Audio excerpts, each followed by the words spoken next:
What is going on YouTube? I've been pretty eager to get this video made, talking about the Snap-on Nano Access driver. Came out not too long ago, and yeah, I've been using the crap out of it. I usually would be using the M12 from Milwaukee and the Snap-on 14 volt screw gun. I like both of those. They're just big, you know, they're long. So that's why this guy's been good. I have been using it for everything from interior, getting up for into the wheel wells, at the liners, little hardware bits behind the liners, behind fascias, and for underbody panels. I went ahead and made a good and bad list that we're going to go over. It'll kind of give you an idea maybe of, is it something you want? Is it something that's even worth it? And yeah. So getting into our good section, I do like that is a 1/4 inch square drive. It's not a 1/4 inch hex that you have to put an adapter in and then your socket or bit that you want to use, because by the time that you have your adapter and bit, it's already like an inch and a half longer. So that's why it's good to have that 1/4 inch square drive for me. Obviously these aren't shallow sockets. They are a Coke-in semi-deep socket. Fantastic sockets, by the way. So yeah, it just goes straight up to it, and I like the socket retention that it has. I hate whenever I drive something down and then when I go to pull the tool away, the bit or the socket, mainly the bits I find, are sticking in the fastener, and then it pulls out, it stays on the fastener whenever you pull the tool away. Super annoying, can't stand it. Yeah, that doesn't happen with this. The ball bearing on it does have, it's pretty strong. So yeah, I do like that it's a square drive, because I mean, really 1/4 inch on anything is what this is going to be for, and it doesn't add a lot of extra length to your tool. Obviously another good thing about it is going to be the size in all directions. But what I mean in all directions is the length of it, the thickness of it, here and here. It is a little more proud up top to fit that LED, I guess. But yeah, here, from here to here is a good width. And then here to here is obviously very good for what it is. I have been able to get this thing, I think literally everywhere I've tried to get it. So that is very helpful to have. Don't have to get a little hand ratchet in there and start doing that forever and ever. I like the LED light on it. It is a single LED, but I like it because anyone who has the 14.4 Snap-on screw gun with the clutch, or has the dual LED right here and here, it has 2 LEDs. And you would think, oh, yeah, that's fantastic. No, they're the most useless lights on a power tool that could ever be done, because, say, this is the fastener that I'm trying to remove. I don't know how I'm gonna portray this, but I'm going onto it like that, and the lights are here on the bottom side of the tool, put it straight forward, but it lights up everything here. Not a single bit of light makes it to the fastener, and you know, that's the whole point of it. So when you have the tool going on it, it's lighting up everything but what you're trying to remove. So yeah, that's really annoying. But that is not the case with this. You know, it's not a super duper bright light, but it's a very usable light. And it actually shines on the work area. So yeah, Good job, Snap-on. Another good thing is the trigger and just the variable speed that it has. You get it to go real slow.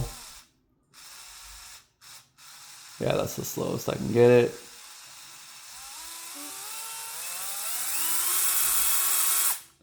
And that is in either direction. So yeah, makes it just more usability to it.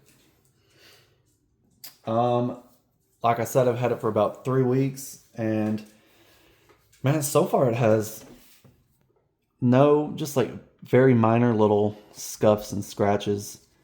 No nicks or chunks or anything taken out of it. And yeah, I haven't been easy on this thing. Use it, throw it on the cart, drop it on the floor. Sometimes I'll give it the little move. You drop it on your top of your boot before it hits the floor. Just a little something. But yeah, I mean, it's been holding up. No issues with it. But yeah. And I also do like that it is USB rechargeable. It's not some sort of proprietary snap-on cable that you have to have. It's just a USB-C, any USB-C, that you probably have a bunch of already at your house. And now, of course, Snap-on does say, oh, use our USB-C charging cable. It doesn't matter. Obviously, it's going to charge it. And lastly, on the goods that I have wrote up is just the ergonomics of it. It's just really comfy in your hand. And that is something that I do apply to all of Snap-on's power tools, is that I just like the ergonomics of them, especially their 14 volt stuff. Well, I guess their 18 volt stuff too. Impacts. It seems like they have a wider handle to them than especially Milwaukee's M18 stuff. I cannot stand the handles, skinny handles on the M18s. And then I know the M12s, I like the contour on the M12 stuff where it gets thicker at the bottom. But yeah, I feel like all of the handles on Snap-on's power tools are always just super comfy to me. And yeah, I've never had an issue with them. And that is no different here. Let's go ahead and talk about some of the not so great things I've noticed, starting with kind of just the fact that it's a brushed motor. Like, obviously it doesn't make a big difference when you're using the tool, but why is it brushed? It is 2025, about to be 2026, and Snap-on is putting a brushed motor in something. I guess not really a con, but it's just weird, and it may reduce the service life in the long run. So the RPM is going to be a lot slower on this than either the Milwaukee or the Snap-on, the 12 and 14 volt tools. Because I mean, yeah.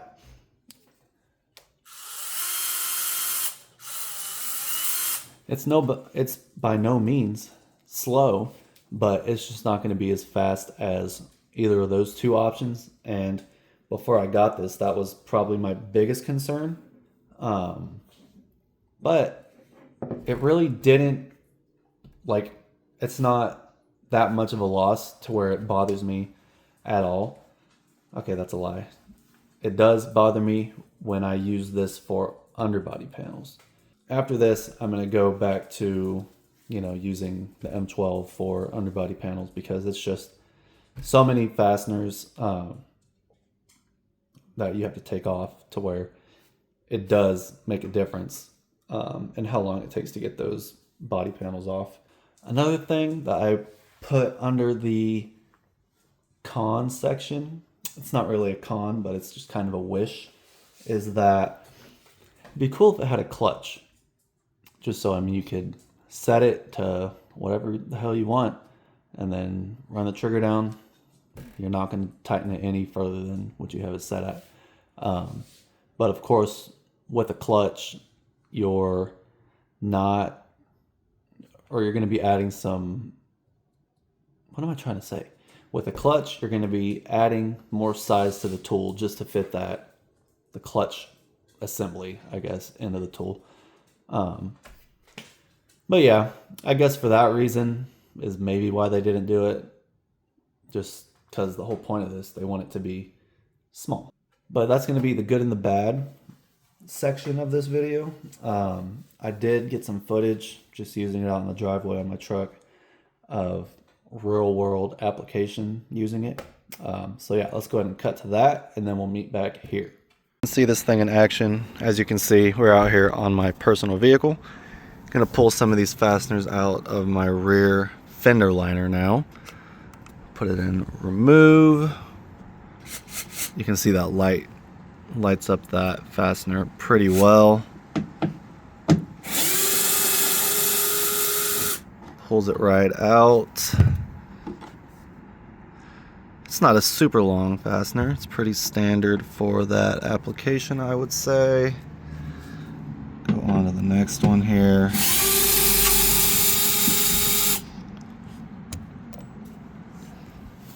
Let's go ahead and switch hands.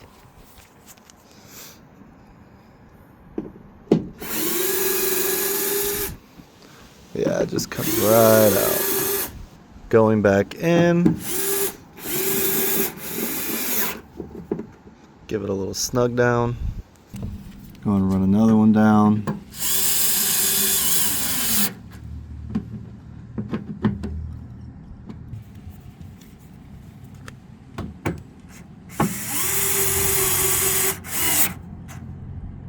Cool.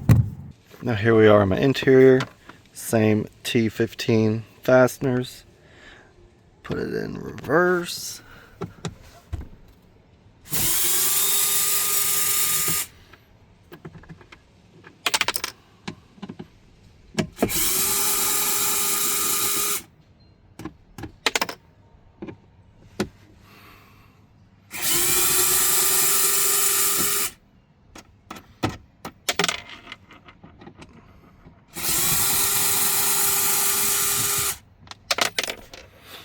Yep. Let's go ahead and run them back in.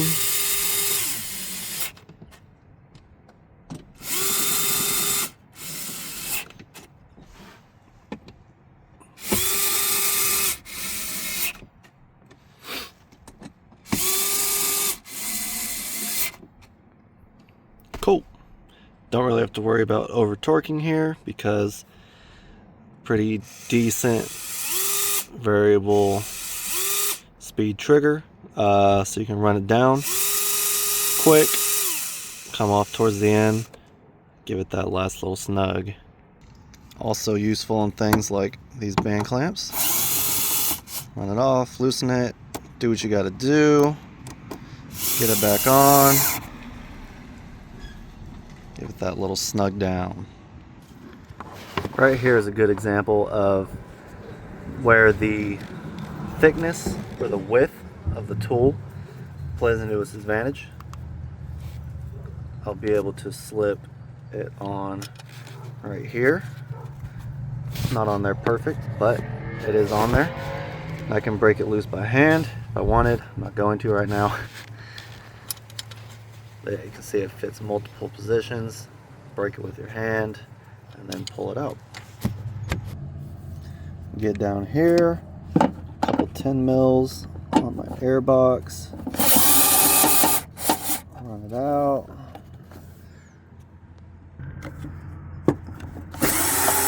There she goes. And yeah.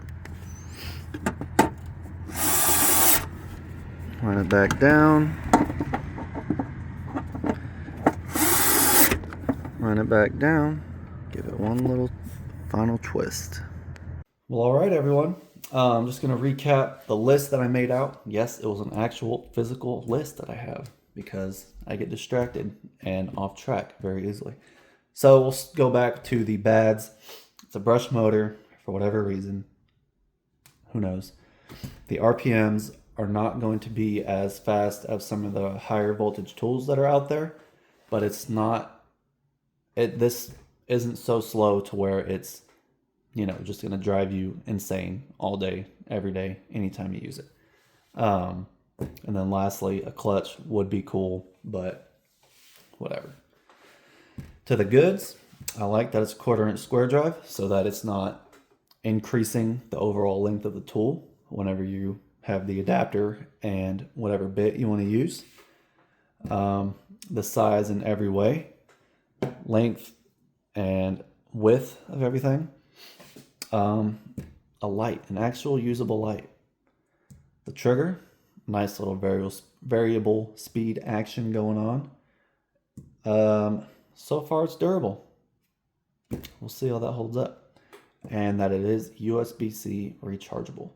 But yeah, that is really it. That is my thoughts on this handy little tool. I do like it a lot. And like I said, I'm going to probably find myself using it for everything except underbody panels. But yeah, oh yeah, I didn't even really mention, I guess I didn't really go over the tool at all. It is obviously your trigger, and then you have here for reverse, there for forward. You do have your little battery indicator light anytime you pull the trigger. It does turn off right after you release the trigger. Your light does stay on for a good little bit afterwards though. And yeah, just all your little general information for the tool. But yeah, there you have it, guys. If you're wondering if you should get one, oh, do I need it? Do I not?